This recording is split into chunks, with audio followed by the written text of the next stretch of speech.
Alright, what's going on, guys? I'm bringing you my UMG Philly predictions video. I believe well, I don't know when I'm going to upload this. Okay, so I'm doing this on the 28th. This is the second time I had to do this video because I did it like a couple days ago and I was going to upload it.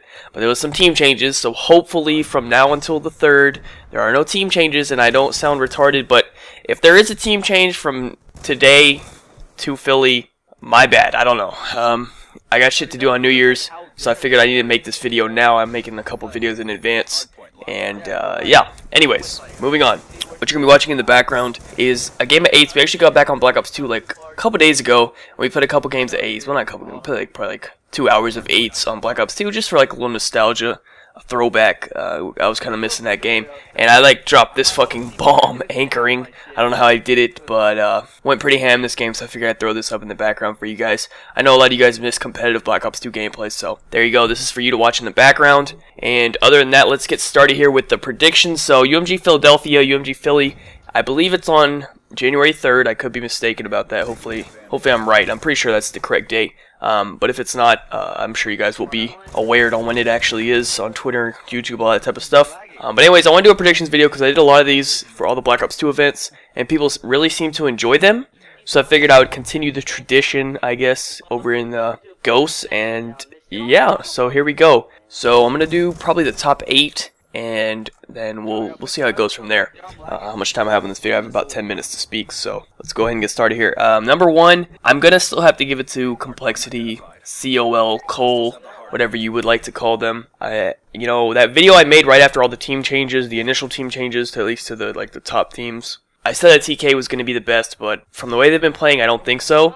I feel that Complexity has been the quickest to adapt to their team change, quicker than TK, which I was not expecting. And, you know, Complexity, yeah, I guess they got better, to be honest, because Karma is the best player in the game, and they got him. So, I mean, I guess technically they got better, even though Clayster is a top 5 player. Karma is the best. I mean, what can you say? They got a better squad now, and you know, Karma's someone who always shows up on LAN, and you know, so is Clayster. So I mean, I guess it's not really that much of an advantage there, but you know, they got a good player. So I still got to put them at number 1 from the scrims that I've been watching. I've been watching a little bit of scrims. I watched a couple of the 2Ks and stuff. And I watched one of them that they won, so they're looking strong, they're looking good, and I gotta put them at the number 1 seed once again, not seed, number 1 placing once again, so yeah. Now at number 2 is where it gets a little bit tricky for me, I'm not really sure. There's about 3 teams, maybe 4 teams I think they can take this number 2 spot, and those teams are TK, Curse LV, and Envy. Those are the 3 teams I think will take this number 2 spot, one of those 3 teams. I'm not sure who it's going to be, but if I have to put a placing on it, I'm going to say that TK is going to take it. I think TK is getting better. They got a lot better since when they first put the team together. I remember at first they played Complexity in team scrims, and they lost every single map to them. And then recently I watched one, and they split maps with them. So they're getting better as time goes on. It just took them a little bit longer than everyone else, I think. They're getting there, but TK should be coming in strong. I think Clayster will definitely help them on LAN, and that's a team to watch out for. The thing about that team is it's a team that's more reliant on teamwork than I think a lot of other teams are.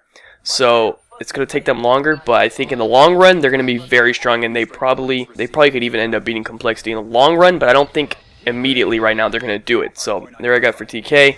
Then I'm going to put Curse LV at number 3. And normally, if it was the old rosters, I would put Envy at number 3, but I'm going to put Curse LV at number 3 because I feel like Envy lost a lot of their team with Karma, but I'll talk about that in a second. So let's talk about Curse LV. It's basically the old Impact squad minus Karma, and in place of Karma is Nameless. So Miracles, Parasite, and Killa are reunited once again.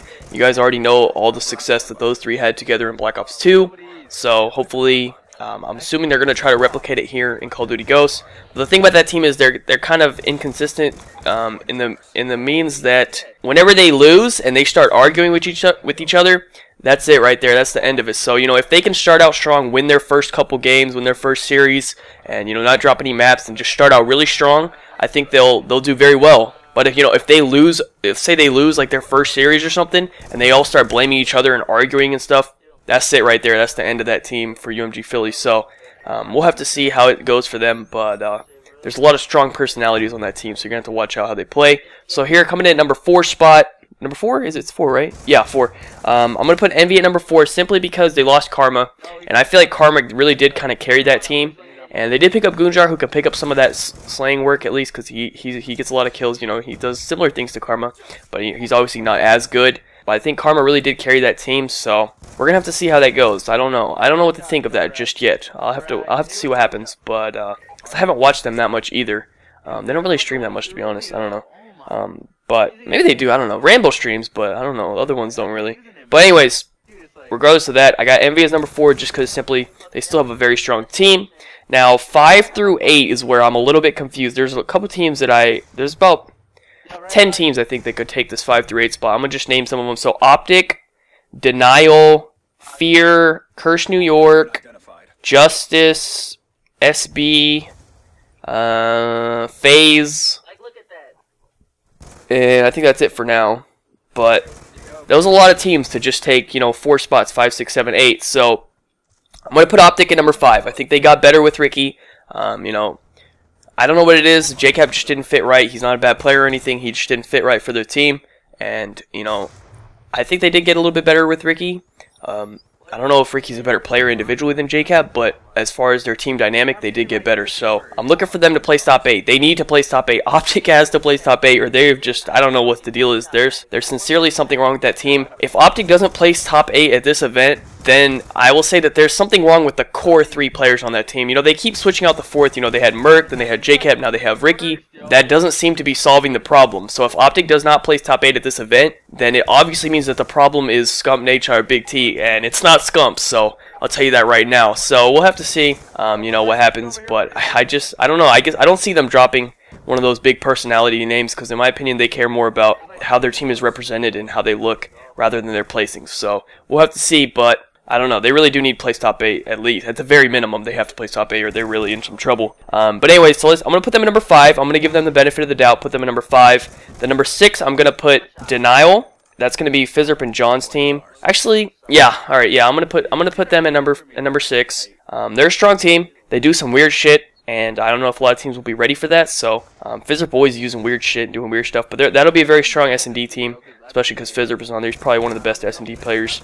So we'll have to see how that goes, but I think they'll be a strong team. Then I'm going to put, I don't know who to put. All right, I'm going to put FaZe at number 7, simply because Classic is probably the most underrated player in the game. He's really good. He carried that FaZe team, and now they picked up J.K.M, so we'll see how they play. And they have Methods as well, and Replays and Classic already have some chemistry together. And I know J.K.M and Replays have some chemistry, so I'm going to put FaZe at number 7. That might be a little bit optimistic for them, but we'll have to see. And then, now this last spot is either between Justice, Curse, New York, or Fear, and I'm kind of hesitant to give to Justice because I feel like Justice had kind of like a lucky event. I want to say lucky because they're all good players and everything, but they placed 3rd at Columbus, which I don't think they'll be doing that again in very soon. And they made a roster change literally like right before this event, so I don't feel like their chemistry is going to be there. I think I'm going to have to give this 8 spot to Fear over SB because SB made a bunch of roster changes as well. And I don't think that, they're going to be able to, I don't know, I just feel like they haven't developed the chemistry that they needed because they made so many roster changes.